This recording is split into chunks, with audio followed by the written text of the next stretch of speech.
நாங்கள் இந்த ஊழியத்தின் பாதையில் முதல்ல வந்தபோது என்னுடைய நண்பர் ஒருத்தர் சொன்னார், நான் உட்காந்து பேசுகிறதெல்லாம் கேட்டுட்டு, அப்போது இந்த மெசேஜஸை நம்ம ஏன் ஒரு சீடியாக போடக்கூடாது ஜெகன்னு கேட்டார். அப்போ நான் சொன்னேன், நான் சொல்கிறது வந்து ஒரு 20 வருஷம் 15 வருஷத்துக்கு முன்னாடி.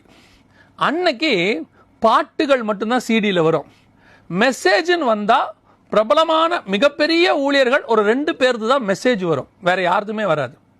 அப்போ நான் சொன்னேன், இந்த மெசேஜில் நிறைய ட்ராபேக்ஸ் இருக்குன்னு. என்னன்னு கேட்டார்.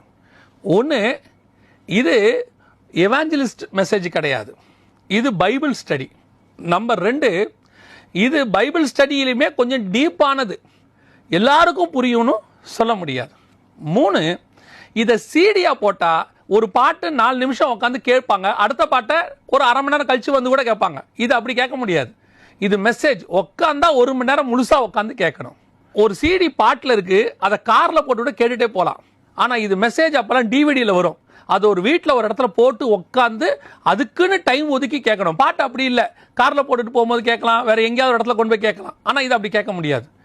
இவ்வளவு ட்ராபேக்ஸ் இருக்குது. இது எல்லாத்த விட மெயின் ட்ராபேக் என்னென்னா, என்னை யாருக்குமே தெரியாது.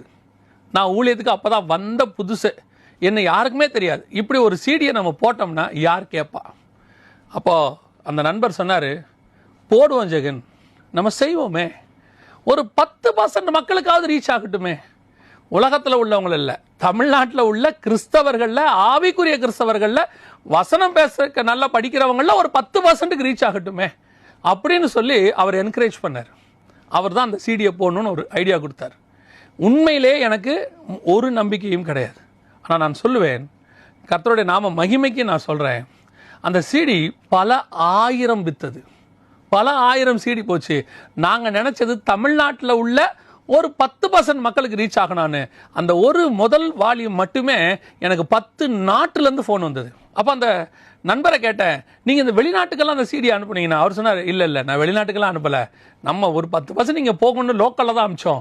அப்படின்னா உன் கையில் இருக்கிறது கூழாங்கல், அதுக்கு எந்த விதமான தகுதியும் கிடையாது, அது வந்து எலிஜிபிளே ஆகாது, இதை வச்சுக்கிட்டு எதையாவது பண்ண முடியுமான்னு உலகம் சொல்லும், ஏன் நீங்களே சொல்லுவீங்க. ஆனால் அந்த கூழாங்கல் தான் பெரிய கோலியாத்தை வீழ்த்துவதற்கு, மிகப்பெரிய வெப்பனாய் மாற்றுவதற்கு கர்த்தர் வல்லமையுள்ளவராக இருக்கிறார்.